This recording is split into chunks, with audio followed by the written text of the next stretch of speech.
Hello, Debbie, and hello, Gina. Welcome to the show. Thank you, and thank you for the invite. I'm very, very grateful to be here. So good to have you. So good to have you.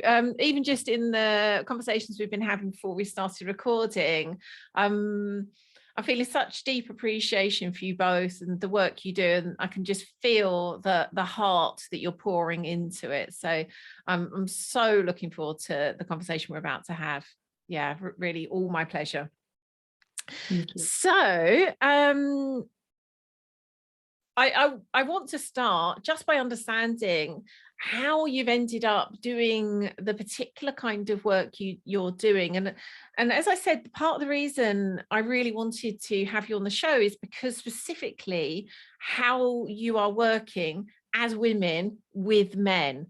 And as we were just saying, that's not typical in this kind of work. That's not a typical, the way that you are doing that isn't typical out there. So I would love to know what's brought you here.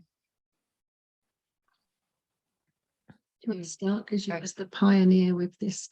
With the mixed work. So I came into this work originally going back, it's probably nearly 20 years now. Actually, I think it's more than 20 years. When I was in a time in my life where I found myself being divorced, 3 young children under 8, really asking myself the question, is this what life's all about? I was really just in that place of, like, surely not, surely this can't be. I was early 30s, I think I would have been then. And I was just soul searching felt dead inside, didn't enjoy my work. And that sent me on a journey, and Celebration of Woman became a really important piece of my jigsaw puzzle of like what it meant to be a woman. And it opened up this whole new world of embodiment, of feelings, of intuition that I'd just been closing down in the sort of, I worked in a very corporate world, very sort of goal orientated world, and it sent me on this journey of just a realization that actually I wasn't being authentic with who I was as a woman. And I did 2 levels at that time, going back, a goddess, and then there was a goddess 2. And on that, of course, they started to talk about at the end about the fact that you could do mixed work with men, but I'd have to fly all the way to America to do that. And I was like, something just didn't sit right inside of me. And so those callings we get, those things inside, I don't know why I was putting my hand up, but I was like, I'm going to hold space for that to happen. And so that was what started as Noble Man, and which is where the feminine holds space for men to look at their wounding with the feminine.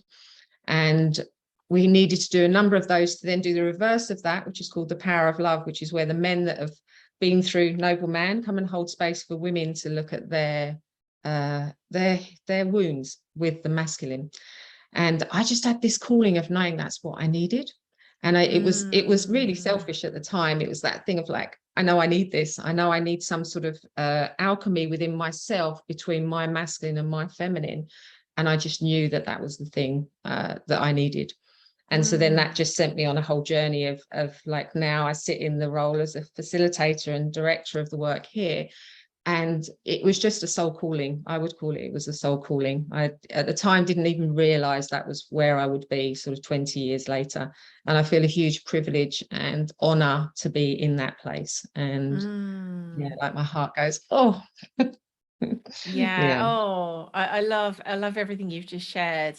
And what you were saying at the beginning as to your own kind of personal journey from that kind of very corporate masculinized way of being to that journey into feminine embodiment. I could tell you exactly the same story about myself. It's just incredible. As I started to realize what was possible, like, my goodness, I had no idea about any of this.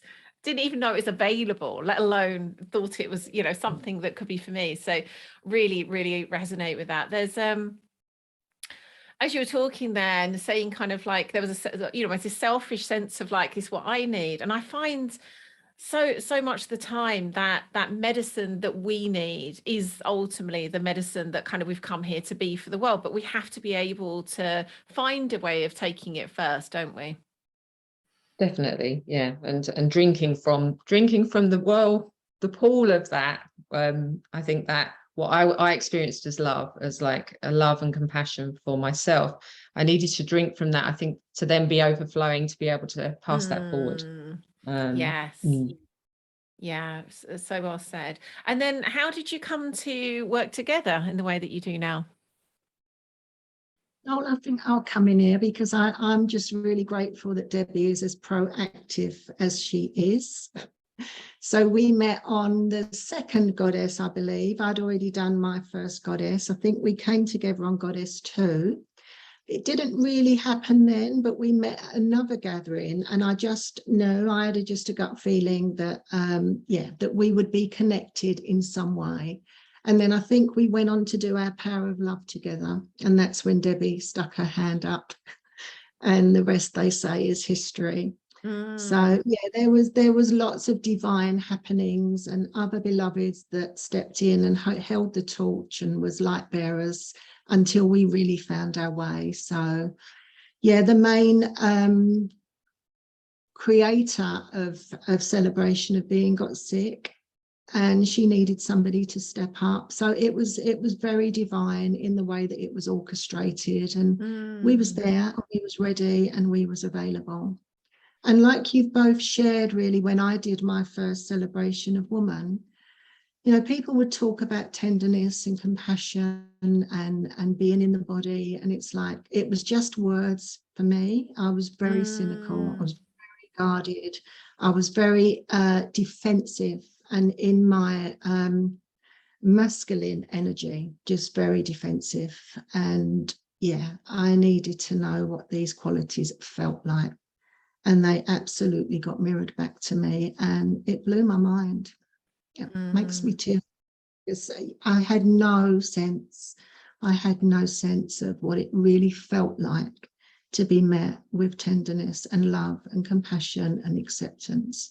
It was very new for me. So yeah, and then with the mixed work, it was, you know, we went on and became facilitators, but in my very first staffing or space holder with the men, I went to just be a part of a team. I had no idea of the impact that they would have on my soul and my inner being, and the woundings that would surface for me around the masculine. Yeah, I was just going to do a job and to be in service. I had no idea of the impact and the inner growth that would happen through watching men, really pioneers, come and reveal their hearts and souls.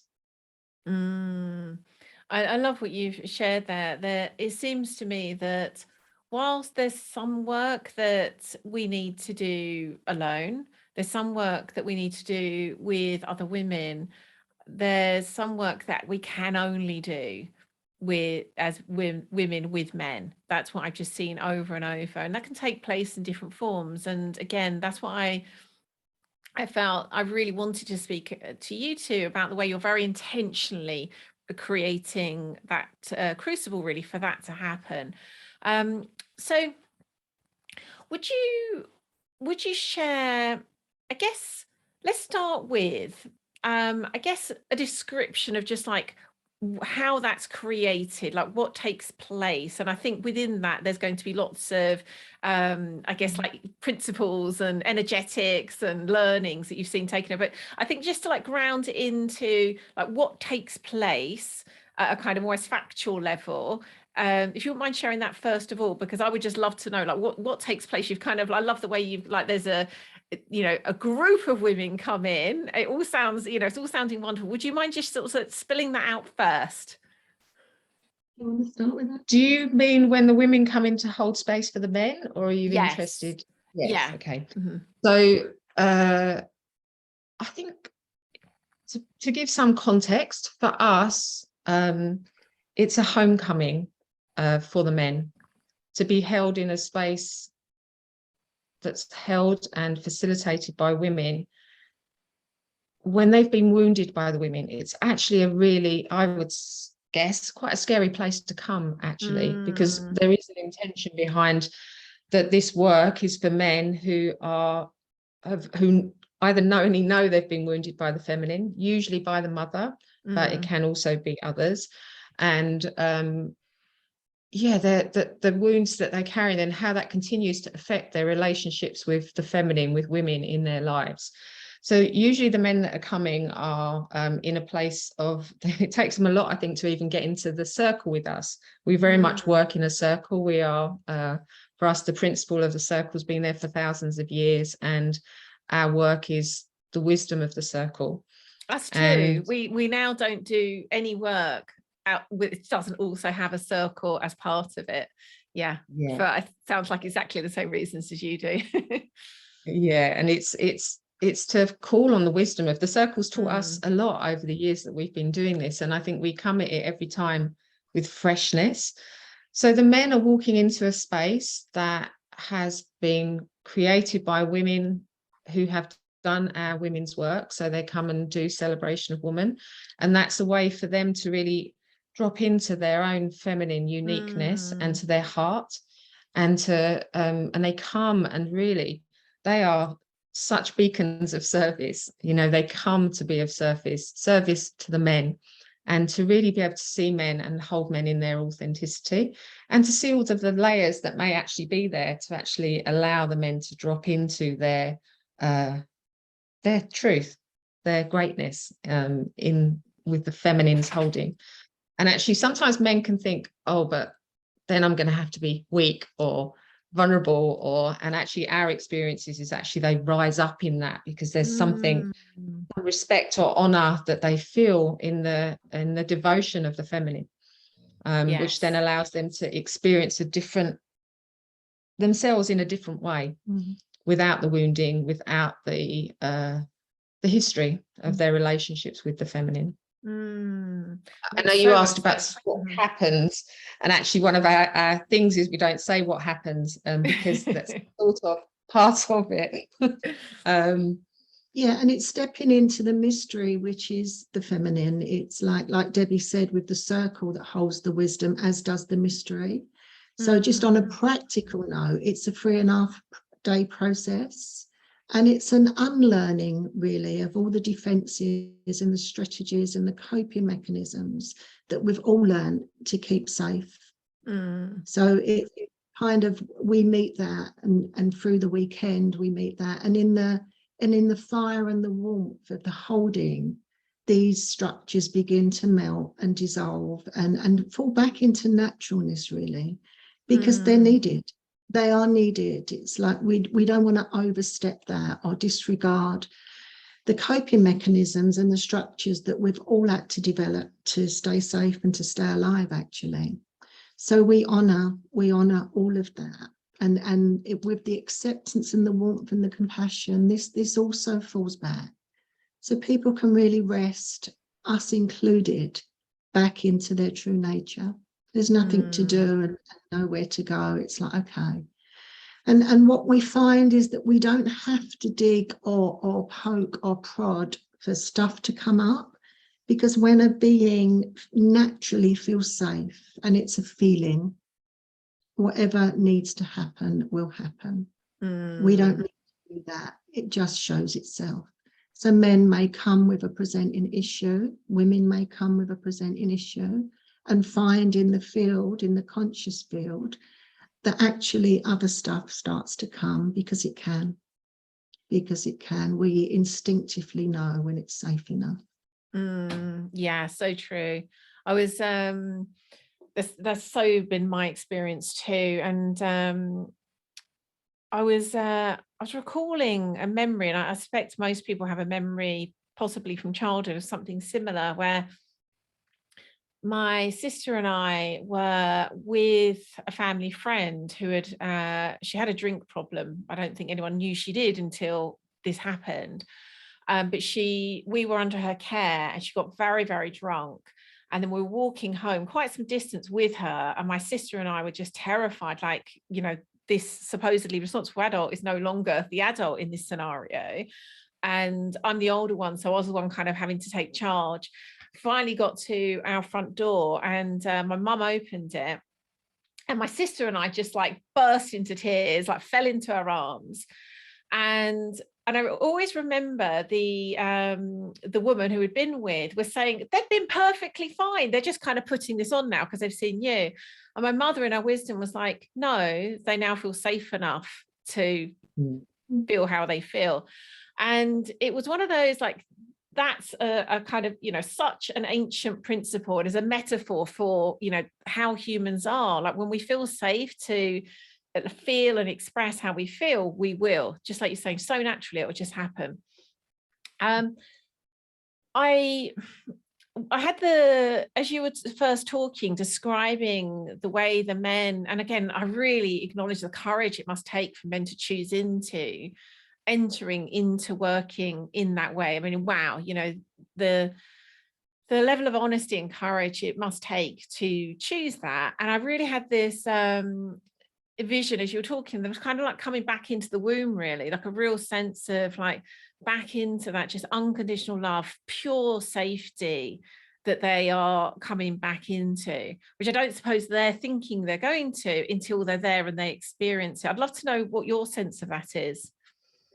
I mean, I totally agree. I think that the men do walk into this womb, like this pulsating womb with like feminine warmth, as Gina said, love, compassion, presence of sort of being taken back to, many times people will go back to places that they do not remember because it's their body remembers and their mind doesn't so much remember. And I think that's part of it, this holding of aliveness, creative potential in the field of the heart's intelligence. I mean, for us, we see ourselves as channels for the mystery to move through us. And I think an important part of the weekend that we haven't mentioned is a rite of passage. So there is a day where there are rites of passage, which is very much going back to sort of ancient indigenous times, where we mark a sort of threshold that we're leaving behind and processing whatever we can from the historical stuff and stepping over this threshold into what our heart's desire is, like what we want for our life. And it's the most magical experience. It just, the miracles happen in that circle, and I don't say that lightly, and many of our community will verify that, but there is a mystery and an alchemy that comes when a wholeness, like, take it, whether you call it masculine, feminine, dark, light, but all of that comes together into a field of acceptance, witnessing, love, like the agape love, that we are one, and each person's healing is our healing, and just that whole sense of oneness that comes from the work. It really feels like soul work when we are working. Yeah, it's quite amazing what can happen and what can rise and fall and get processed in such a short space of time. Like on day 2, people are reminded, it's like, oh my God, we've only been together 48 hours. And it's like, wow, already it's like so much healing happens. Yeah. So that's a flavour. Wow. Yes. Yes. There's a couple of things you both said there that I'd love to come back to. I'm going to mention them both now, so as the kind of place markers. There was the part that you said, I think you named it as being pre-verbal, that I'd like to come back to, and then also the rite of passage, that both of those really speak to me. So the pre-verbal part, I love that, because ultimately that's, I think, where for so many of us the trauma is held, and yet is the hardest place often for us to access for that very reason. And there's many ways that we can, but most need to be consciously creative, whether that be somatic work. There's some work we can do, say, for example, shamanically, with plant medicine, whatever. But they are so powerful for that reason. They allow us access to those places that just average talk therapy, for example, won't reach. And I love the way that in the intentional creation of that kind of womb-like space, and I love the way you say pulsating womb-like space, that allows those places, like that kind of body response, to already start to thaw and start to speak. very naturally. And it sounds as though I'm sure you have some intentional practices within that, but like the space itself is allowing those pre-verbal parts to be accessed. That those kinds of things, like again, you use the word miracles, and again in the work that we do, these are the things that are just beyond our own human conception, aren't they? You know, like we start to recognize, oh, these things happen when these conditions are in place. I don't completely understand how that works. I'm sure you have the same sense. It's like it works, but not quite sure exactly how it works. Yeah, and we really like to leave space for that. Yeah, I mean, that is the mystery, isn't it? Exactly. Yeah. It's like the honouring of like, often we'll use an analogy of the riverbanks, the masculine riverbanks, and then the feminine flying in, and you need the depth of the structure and the riverbanks to allow the feminine to go deeper, to allow the river to flow, to allow it to get faster if it wants to, slower, and break down things that may be in its way, or for it to go around. And it's for us, the work is we have a structure and we trust the mystery of something different wants to come through. And I think that for me is one of the holdings of the feminine, is that ability to open to something different that maybe we think, oh, I don't know if that feels right, but it's like trust that it flow, that it's being birthed in a way that's beyond our understanding. Yeah. And so coming to the rite of passage, I mean, similar to what we were saying about that kind of ancient power of circle, I love the way that those of us that are in this kind of like deep change and healing work, is even if we didn't set out with the intention to reclaim ancient ways, we find ourselves doing, like, I see that that's exactly what we've ended up doing.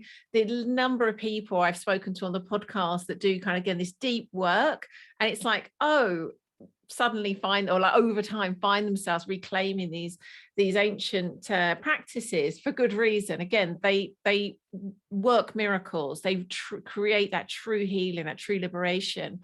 And what I've seen, and I'd love to know, it might be slightly different because of the way that you came into doing this work, but it's the more intentional, the more conscious we are of this kind of technology, the more powerful it gets. You know, like, I think, again, we sort of naturally start to gravitate towards creating some kind of rite of passage. And then when we start to recognize, like, oh, this isn't something I've just come up with. This is, again, you know, like an ancient blueprint now speaking through this work, we can then bring much more intentionality to it. So I'd love to know your thoughts on how you've seen that over the years, like the importance of bringing that like consciousness into that creation of you know, the banks, as you said.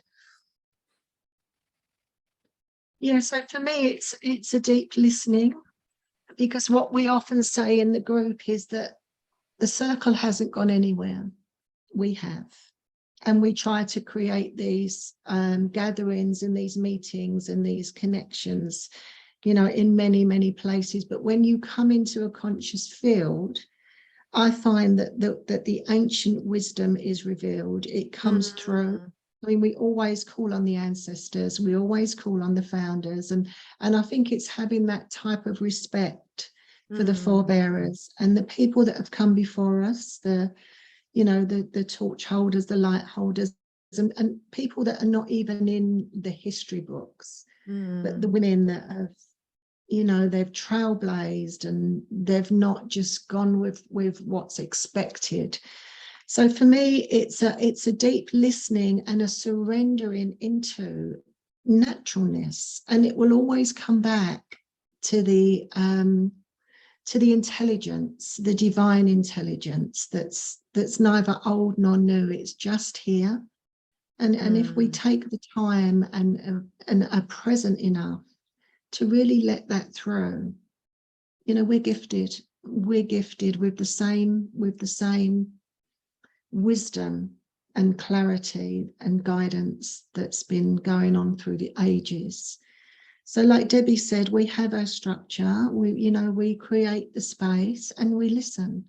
and we adapt and we move. And I think the receptivity, the ability to respond moment to moment, the trust in the intuition.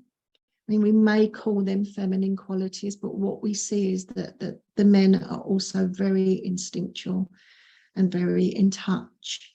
Once they've arrived back in their bodies, dropped into their heart, connected their head and their heart, we've all got access to these ancient guidelines, guidance. You want to add? Well, the thing that I've seen, if I notice, because as I said, we've been doing this for over 20 years, is things have changed. And I think if I think back to how it was 20 years ago, there was a hell of a lot more being done, like practically being done, and probably working really long days, really intense days. And I actually think where we've come to now is much more spaciousness, actually not doing so much, because I actually think that it can be too much sometimes. There needs to be a balance between pace and integration. And so I'd say now there's like a slower pace and there's more time spent around the integration of things, being able to process. Like I mean, if I think in the old days, it used to be 2.5 days, now it's 3.5 days, because we've learned that without the key factors of integrating, giving time and space and to that integration, and actually it can be lost.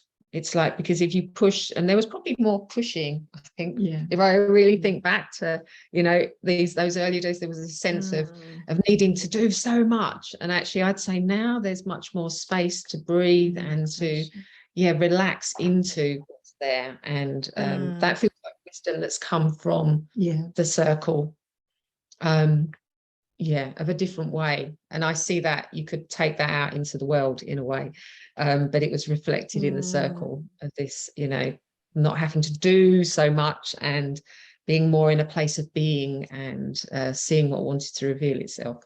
Oh, I love that. Yeah, because the thing is, it's although there clearly needs to be some kind of structure, some kind of work, the being able to just show up from your hearts, to be that emanation of love, that does so much work all on its own.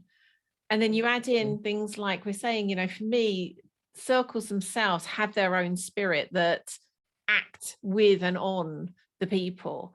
And I think the more we recognize, like, oh, there's only so much that we can do, most of it is actually coming from things like that aren't things we are doing at all.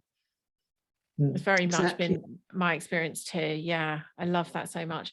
Would you share, and clearly I'm not expecting you to share kind of, you know, individual cases, but would you share some of the themes that you've seen in terms of the kinds of wounds around the feminine that men come in with, and then how you see that shift?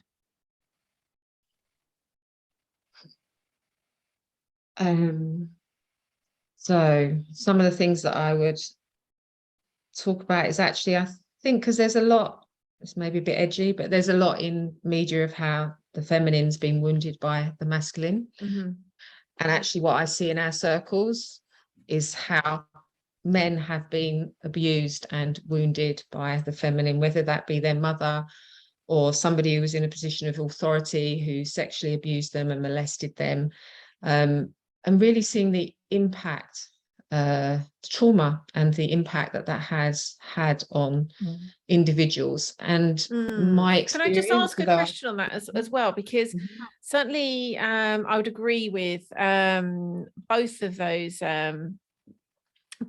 things. And I'd also say that almost for the reasons you've said, that it's edgy, this part doesn't often get spoken about because it's almost seen as a positive thing, that men are almost like ashamed of being men.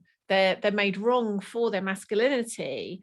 And so that is a wounding itself that's kind of like beyond the personal, a cultural kind of narrative of men are dangerous, men are bad, men are wrong. And so I've very much seen that has a really like compounding effect on personal wounding too. So I'd love to know if that's what you've seen. Yeah, and just adding to what Debbie said, the impact of people revealing this stuff that's been done to them. You know, the main thing is they stop blaming themselves, because it's like when something happens that's bad or wrong, there's an internal narrative that, you know, it must have been me, or something I did or didn't do. And, you know, these misunderstandings that we carry through life and get perpetuated through our relationships, really. So when the lights shone on these things that people hold in the basement, in the darkness, that they think are unsavory and they can't bring up, the minute that's seen with clarity and they see that actually it's not their fault, they was children, and as children, it's never, ever, ever. And I feel really passionate about this. Never their fault. And it's like, you know, when they're met with that, it's like there's a light bulb that goes off and the whole demeanor changes. The whole demeanor changes, and that impacts their relationships with their partners, with their mothers. You know, some people that haven't spoke to their mothers for years and years and years can find some kind of reconciliation. You know, some mothers that have passed over, they will then go to the graveside and, you know, just have their peace. And it's beautiful to see, and it's beyond that. It's collective. You know, this ripples out. This absolutely ripples out onto their children, onto our children, because, you know, they're safer human beings going out into the world. Yeah. And I think to come to your point about men, you know, they are, I think, are confused about what do we want. You know, it's like there definitely is a thing that's come from that the masculine is bad. So because the masculine's bad, they're bad. And it's for them to see, actually, when they have a space of the feminine being very much accepting, you could say devotional in a sense, honoring, respectful of them, it's like it realigns something inside of them that they get to see. So the masculine's this beautiful thing that maybe gets things done or goes and creates things in the world. It's like they get to see themselves differently. It's like they see through the eyes of love, let's say. They see themselves differently, and they see also, I think, some people come confused about women and the feminine, and they get to see, they get some more clarity from being in the space with women that are respectful and really want them to be themselves and not anything different. Actually, we don't have any ideas. It's like, for me, each individual's unique. They bring their own unique flavor. They bring their own, their different soul, different vibration that they bring is who they're meant to be, not who they think they need to be. Yeah, I love what you said at the start there, something like, you know, they're thinking like, you know, what do they even want? And I think this is so confusing. The message we're innocently, again, for our own wounding, giving to men is kind of simultaneously, we want you to be this, you know, big man, provider, protector. Simultaneously, like, we don't want you to be masculine. We want you to be nice and, like, you know, safe and, you know, very sensitive, very emotional. And it's it's a lot. I remember one particular man's rite of passage, and he just said, "What do you want?" What do you want? He said, because I'm totally confused. He's like, "Please tell me how I can serve you," basically. Because they want to. They want to. We definitely see that. But there's something so beautiful in what you've just said there. Like, what that man said, I think, again, is so like a metaphor that I think we can see show up over and over again when we see men as they really are.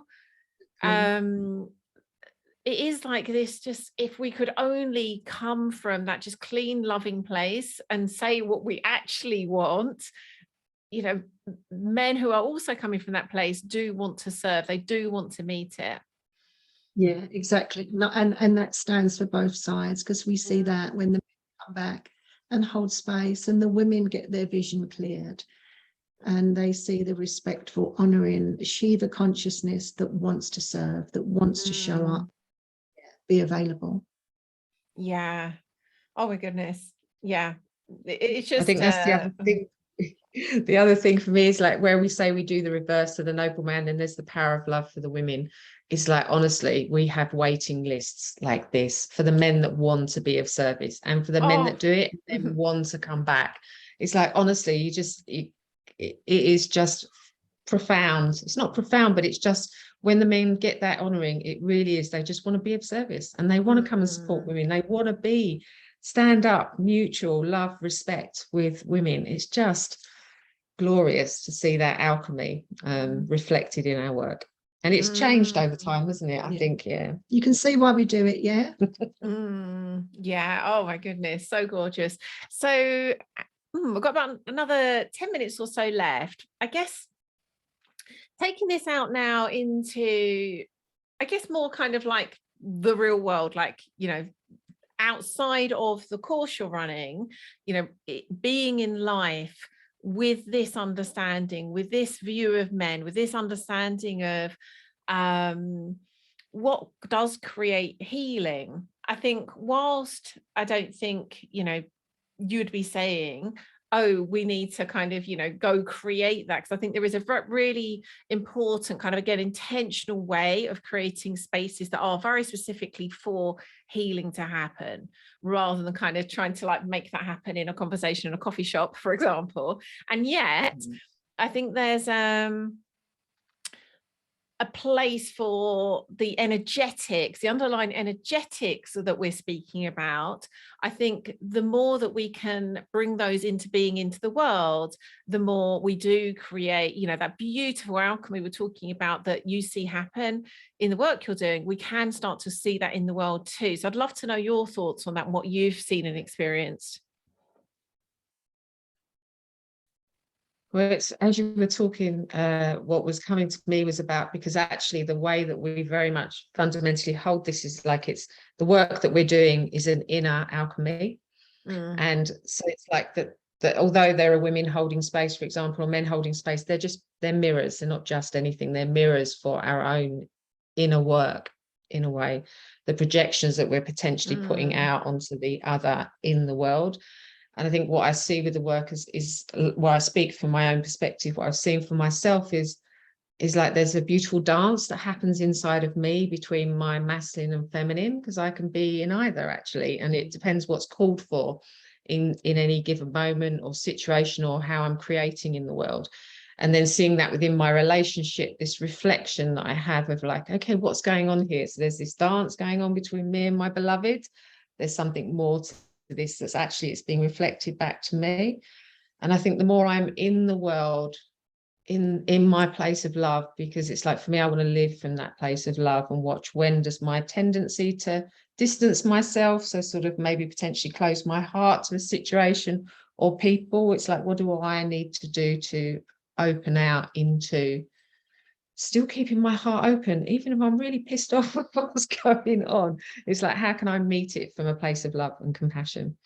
And I think I see that that's what's needed in the world, in a way. It's like how can we meet each other in love, even in, you know, in all of the terrible things that we've seen and we witness. And it's like, how can we bring our hearts to that, and not the story that my mind might want to tell me about it, but if I bring that energy down and I come from my heart, it's different. There's a different holding that I can give to either what I'm witnessing or the person that I'm with. And it's, yeah, that's how I've integrated what I see in our circles into my life. I think that's the only reference point I think I can give at the moment, is my way of integrating what I experience. Yeah. And I think mine's very, very similar, but I come back to family and that being also a field of consciousness, because when I've done a circle or when we've been involved in the groups and I come home, there's kind of like a ripple effect. You know, people will have different stories and different dramas and different issues, but there's very similar stuff playing out. So it kind of filters out. into your family and into collective. And like Debbie said, once that marriage has happened inside, I mean, I'm a lot softer and respectful in my relationship. I've been married forever, nearly 43 years. And I've got tons more respect for the way I am and the way I treat my man. And with the family, it's like this work keeps me clean. So whatever the children bring or the grandchildren bring, it's like, okay, I can meet that. What I've seen is that our deepest longing is to be met. And anything else we're doing in life is for that. Whatever we're pushing for, using or taking or not taking, is because we want to be fundamentally met. And what I found is once you've met those places inside, people just feel it and they bring it. They just know that you're going to be able to meet them there and hold it. So it's like that. For me, that's how it shows up. And yeah, it keeps it clean and clear with mostly.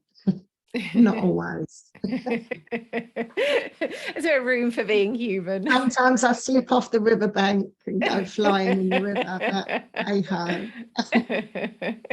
You spoke there about how you've noticed you relate differently to your husband and how you become softer. I'd love to hear a bit more about how you perhaps see and relate differently to all of the men in your life, if you have noticed those differences. How's that shown up?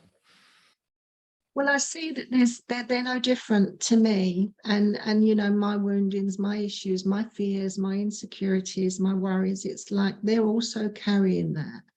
So having seen the men and, like I said, the pioneers that come and do their work with us, I've seen the profound vulnerability of men, the profound sensitivity, and their real longing, because you know what we call the feminine and the masculine, and like Debbie said, this points to a place that's beyond all of that. This is just how we present in the world. But it's like that, the sameness, it's like an in disrespecting the other, male or female, I'm actually disrespecting myself. So I've seen the power of respect, and I've seen the power of presence. Yeah, to really call forth true nature and naturalness. Yeah. Once I've seen that, I can't abuse that, or yeah.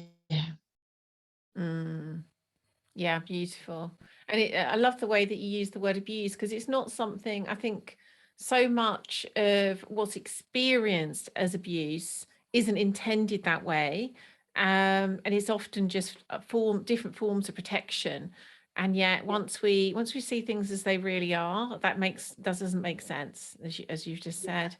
Is there anything sorry, Debbie, you would like to share in terms of your experiences of how your relationships with men have shifted because of the work that you've done? I mean, I think my relationship with my dad, I'd say, is definitely shifted. I feel totally at peace with that relationship, and many people might say I shouldn't be, but I feel at peace with that relationship. So I know that, like, I've done my inner work around that. It's like I love him, and I'm really grateful for what he could give me. And with my, I mean, I'd have a totally different relationship with my husband, who I've been married to for 3 years. When I think back at my first marriage, it's like I just have a different level of respect. Very much what Gina said, different, you know, how I see men through doing all of this work is like we're actually much more the same than we are different. And cherishing that, you know, like even when I sort of maybe meet someone who's just maybe not being so kind, it's like I'm like thinking, oh, there's something behind that, you know, it's not about them, because I think that we're born as love, and it's what happens to us that sends us a little bit off the road. And so it's being able to be compassionate with whoever it might be. Yes, I see that around men and women. It's just sort of, some people say they find themselves going into Tesco's after they've done one of our workshops and just looking at women and men just differently, of like, oh, I wonder what's behind their eyes, and like what's behind, you know, their experience. It's a lot more respect, kindness, softness in my heart. Yeah, an understanding, actually. I think an understanding of our similarity as opposed to our difference, which is often what's posed. Yeah, and a joy in wanting to get to know them, actually, like wanting to see beneath the veneer that maybe is presented, but wanting to really get to know and feel who's there.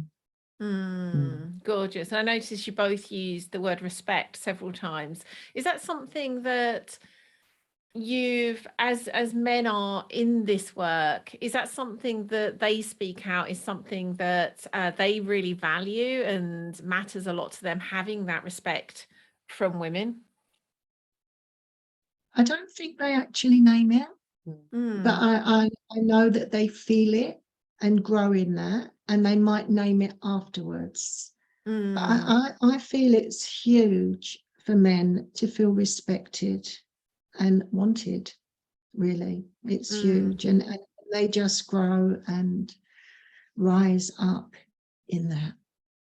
Yeah. And we don't speak about it. We don't use the words. It's just, it's just a holding that happens, that they feel respected, and then they may name it afterwards. That was my sense too, and it is certainly something I've very much seen in the work that I've done, and I just thought it felt very natural the way that you both used that word several times. And again, it's not a word that I think, it almost comes with a bit of cultural baggage, like almost to respect men almost suggests this kind of like, oh, we're then putting, men above women. But there's something just so pure and natural in that when it's coming from the heart, and it's a natural, energetic. For me, it feels completely beautiful. Yeah, it's natural. It's a natural outpouring. It's an equality, actually. It's like, if I have respect here, they will feel it.